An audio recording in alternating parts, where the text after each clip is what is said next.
Hello sir, good night sir. మీ అందరికీ, నిద్రపోయే వాళ్ళకి, అలాగనే మెలుగుతూ ఉన్న వాళ్ళకి. సార్, నేను పెద్ద వీడియోలు ఎందుకు చేస్తున్నానంటే నాకు వాచ్ టైం సరిపోలేదు సార్, అందుకని చేస్తున్నాను. మీరు మన్నించండి సార్. షార్ట్స్ వీడియోస్ కూడా ముందు ముందు చేస్తాను సార్. నా ఫాలోవర్స్ అయిన వాళ్ళందరూ కూడా ఈ పెద్ద వీడియోలు కూడా షేర్, కామెంట్, లైక్ చేస్తారని.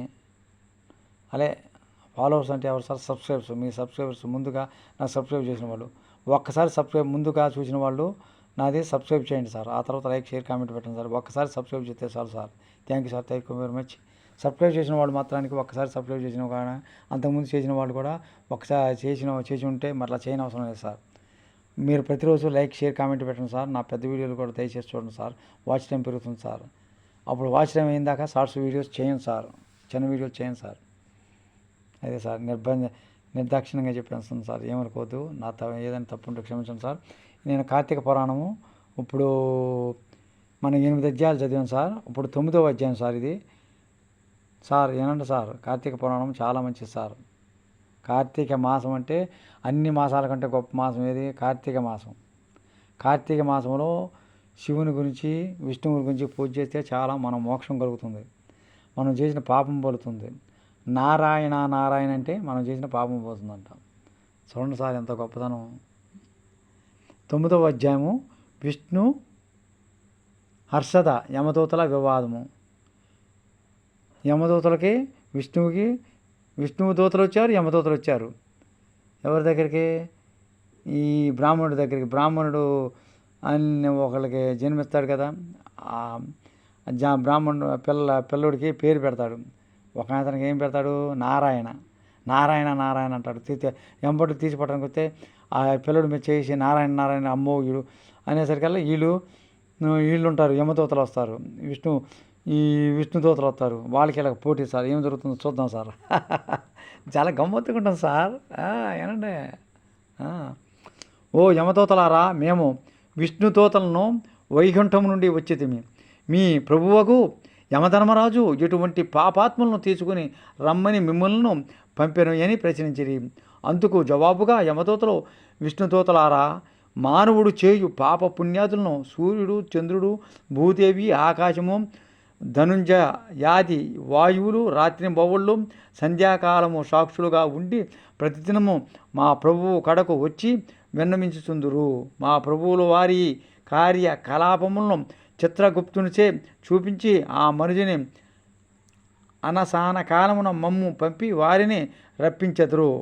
పాపులు ఎటువంటి వారో వినుడు. అది రెడీగా ఉన్నాను సార్. రెడీగా ఎన్నో అధ్యాయం సార్? 9వ అధ్యాయం చదువుతున్నా. వాళ్ళకేటగా పోటీ పడుతుంది, విష్ణుదూతలకేనో యమదూతలకి. వేదోక్త సదాచారములు విడిచి వేదశాస్త్రములో నిందించువారును, గోహత్య, బ్రాహ్మణ హత్యాది మహాపాపములు చేసిన వారు, పరస్త్రీలను కామాంచిన వారును, పరాన్న భుక్కులు, తల్లిదండ్రులను, గురువులను, బంధువులను, కులవృత్తిని తిట్టి హింసించు వారును, జీవహింస చేయువారును, దొంగ పద్ధతులతో వడ్డీలు పెంచి ప్రజలను పీడించు వారును, శిశుహత్య చేయువారును, శరణన్న వారిని కూడా వదలకుండా బాధించువారును, చేసిన మేలు మరచిన కృతజ్ఞులను, పెండిండు శుభకార్యములు జరగనివ్వక అడ్డు తగిలేవారును, పాపాత్ములు వారు మరణించగానే తన కడకు తీసుకువచ్చి నరకమందు పడద్రోసి దండింపబడని మా యమధర్మరాజు గారి యాజ్ఞ అని ఈ యమదేవతలో విష్ణుదూతలకు చెప్పారు. అది అటులుండగా ఈ అజామీలుడు బ్రాహ్మణుడై పుట్టి దురాచారములకు లోనై కులభ్రష్టుడై జీవించలు చేసి కామాంధుడై వాయువరసలు లేక సంచరించిన పాపాత్ముడు వీనిని విష్ణువులోకమునకు ఎట్లు తీసుకొని పోవుదురు అని అడుగగా, విష్ణుదూతలు, ఓ యమకింకరలారా, మీరంతా అవివేకులు, మీకు ధర్మ సూక్ష్మములు తెలియవు. ధర్మ సూక్ష్మము రెట్టివో చెప్పేదము వినుడు. సజ్జనులతో సహవాసము చేయువారును, జనదాన ధర్మములు చేయువారును, అన్నదాన, కన్యాదానము, గోదానము, శాలగ్రామ దానము చేయువారును, అనాథ ప్రేత సంస్కారములు చేయువారును, తులసి వనమున పెంచువారును, తటాకములు త్రవ్వించువారును, శివకేశవులను పూజించువారును, సదా హరినామ స్మరణ చేయువారును, మరణకాలముందు నారాయణ అని శ్రీహరిని కానీ శివ అని శివుని కానీ స్మరించువారును, తెలిసిన కానీ తెలియకన కానీ మరే రూపంలో కానీ హరినామ స్మరణ చెవిన బడిన వారును పుణ్యాత్ములు.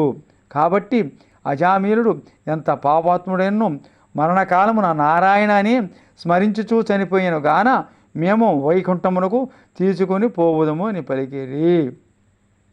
అజామీలుడు విష్ణుదూతలు యమదూతలు సంభాషణ ఆలకించి ఆశ్చర్యముంది. ఓ విష్ణుదూతలారా, పుట్టిన వారి నుండి నేటి వరకు శ్రీమన్నారాయణ పూజ కానీ వ్రతములు కానీ ధర్మములు కానీ చేసి ఎరగను. వర్ణాశ్రములను విడిచి కులభ్రష్టుడై నీచుకుల కాంతలతో సంసారము చేచితిని. నా కుమారుని ఎందున్న ప్రేమచే నారాయణ అనినంతన మాత్రమున నన్ను ఘోర నరక బాధల నుండి రక్షించిన వైకుంఠమునకు తీసుకొని పోతున్నారు. ఆహా, నేనంత అదృష్టవంతుడును. నా పూర్వజన్మ సుకృతము, నా తల్లిదండ్రుల పుణ్యఫలమే నన్ను రక్షించినది అని పలుకుచూ సంతోషముగా విమానమెక్కి వైకుంఠమున కేగెను. కావున ఓ జనక చక్రవర్తి, తెలిసిన కానీ తెలియక కానీ నిప్పును ముట్టిన నిట్టుల బొబ్బలెక్కి బాధ కలిగించును. అటులనే శ్రీహరిని స్మరించిన ఎడల సకల పాపములను నశించి మోక్షమును నొందెతురు. ఇది ముమ్మాటికిని నిజము. 9వ అధ్యాయము 9వ రోజు పారాయణం పూర్తి. 9 రోజులు పారాయణం పూర్తయింది సార్. 9 అధ్యాయాలు చదివాం సార్. మీరు దయచేసి చాలామంది చూడండి సార్, వేలు లక్షల్లో చూడండి సార్. ప్రతి పురాణం కూడా చూడండి సార్. నాకు వాచ్ టైం దెబ్బకి అయిపోతుంది సార్, 10 నిమిషాలు అయిపోద్ది. మీరు చూడలేదు అనుకోండి సార్, వాచ్ టైం అయిపోతుంది. ఆ వాచ్ టైం అయిన దాకా కూడా నేను చేస్తూనే ఉంటాను సార్ పెద్ద వీడియోలు. అప్పుడు ఎప్పుడైతే వాచ్ టైం అయిందో అప్పుడు నేనేం చేస్తాను సార్, ఇవే కాకుండా పెద్ద వీడియోలే కాకుండా చిన్న వీడియో షార్ట్స్ కూడా చేస్తాను సార్. అది నేను కోరుకునేది సార్. నేను ఉంటాను సార్. మొట్టమొదటిగా చూసిన వారు Kondapalli Satyanarayana YouTube channel subscribe చేయండి. ఒక్కసారి చేస్తే సారు. ప్రతిరోజు లైక్, షేర్, కామెంట్ పెట్టండి సార్. మర్చిపోవద్దు sir. Thank you sir. Thank you very much. God bless you sir. మర్చిపోవద్దు సార్.